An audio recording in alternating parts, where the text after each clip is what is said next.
one turned out to be a viable case. So the percentage of viable cases that come from advertising is very low. And so in order to make that worthwhile, you've got to have a lot of money going into advertising. So just the best thing you can do is to get into a networking group. The one that I participate the most heavily in is called BNI, Business Network International, and it's a referral group. So it's very direct and specific, and you're held accountable for referring business to each other. So I've been in BNI for probably around 5 years now, and I have given and received 7 figures worth of business from BNI. So Wow. that is my number one recommendation to people for starting a new business. Second would be figuring out your brand identity. And the pointer that I give on that is to, you can research like I did to see what other people are looking for. They're looking for aggressiveness when it comes to a lawyer. And so originally that was what my brand was centered around. But over the course of time, and even though that is authentic to me when I'm in the courtroom, it didn't allow me to stand apart because it's what all Yes. the firms are doing.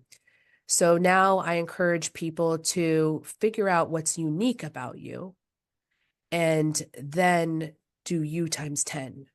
So you figure out what's unique. Am I the nerd guy? Am I the funny girl? Am I the cheerleading queen or the homecoming queen? What am I? Right. What's unique about me?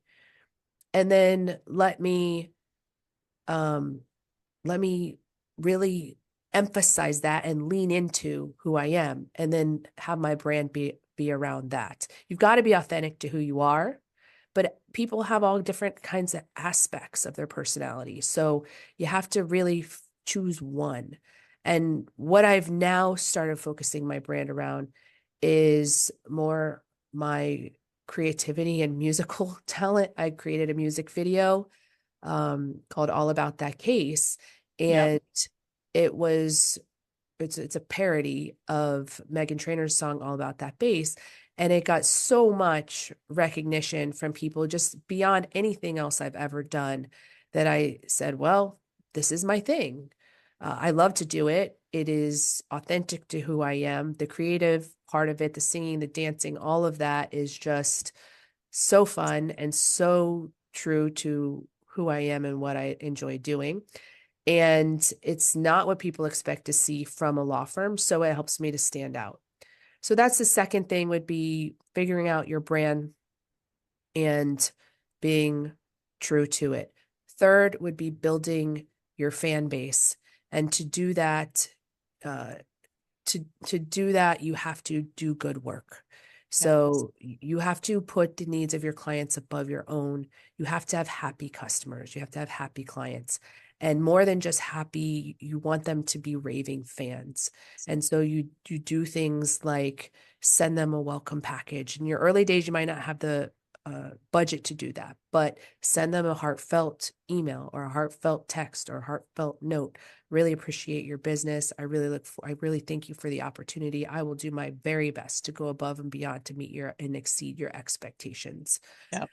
Um, sending, calling them on the phone personally, having face-to-face sit downs, just things that make them feel heard and understood and cared about, uh, even go beyond just the results. I've had clients that we haven't gotten the best results for sometimes, who are the biggest fans of the firm because they know we did everything within the bounds of the law to do what we could. And Yeah. sometimes cases just aren't very strong.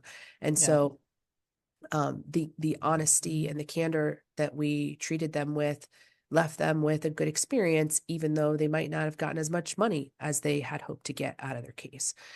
So just really focusing on having a good client experience is the third thing.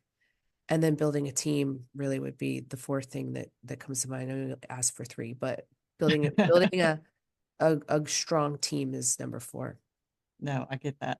I really like what you mentioned about the personal thing. One of my old coaches actually likes to tell the story about his first year in business.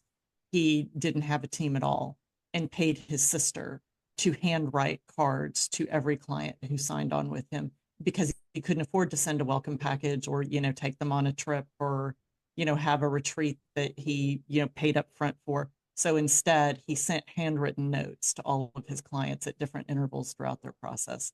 And it does make a difference to people. People feel seen. 100%. And they remember it.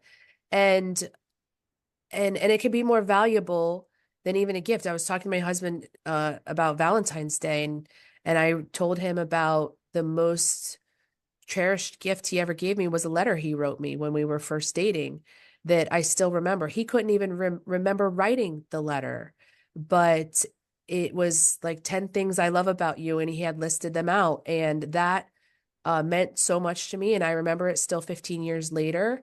And it didn't cost any money. And he's bought me all kinds of valuable gifts since that time. But really, what really meant the most to me was the heartfelt, unexpected letter that he wrote. That's amazing. That is amazing. Okay, so I want to pivot a little bit and talk about your blog and your podcast. The blog articles that I saw on your website, I think are really interesting because you are a legal firm that specializes in claims on insurance companies and everything, right? And yet a lot of the blog